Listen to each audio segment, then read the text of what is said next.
Madiun Ngawi sik. Nggih ban iki nggih. Ayo Jal. Kenanganku ora bakalan aku nglalekake. Biyen aku duwe pacar. Ora biyen.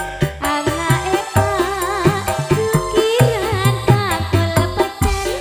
Ana ning pikir prapatan.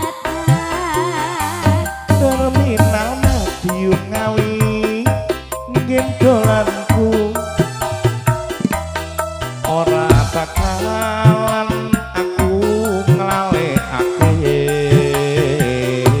Biyen jaman Ayo, Sal. semono, kowe janji karo aku nanging nyata. Buat ibu di depan itu.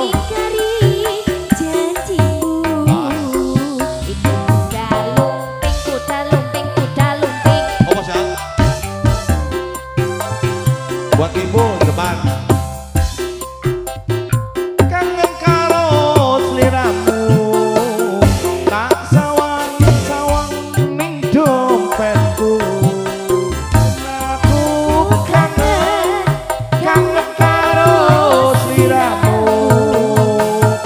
tak elus-elus fotomu ning dompetku.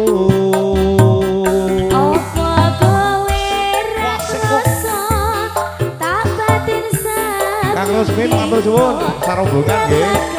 Terima kasih yang dari Kejawa. Mosok sih? Mosok.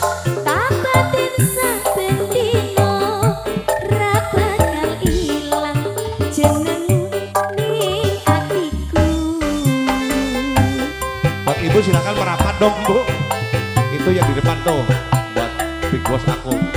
Monggo bosku, boleh Yang kesini punya pakai baju hitam ini. dengan keluarga besar kesini ditarik semuanya. Ayo monggo. Mbak cantik boleh kesini dong. Hati-hati bu. Kowi Pro Audio matur suwun. Alat dek jo ngapusi loh dek. Iya ya. Terminal Madiun Ngawi kenanganku ora bakalan aku nglalekake. Biyen aku duwe pacar, anake Pak, pikiran bakal pecel. Ana ning pikir prapatan. Terminal Madiun Ngawi nggih dolanku ora bakalan aku nglalekake.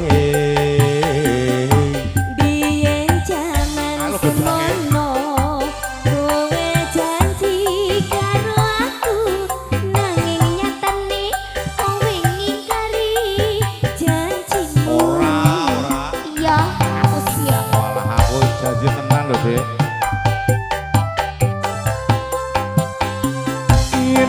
Aku kangen karo sliramu, tak sawang-sawang fotomu ning dompetku. Yen aku kangen karo sliramu, tak elus-elus fotomu ning dompetku.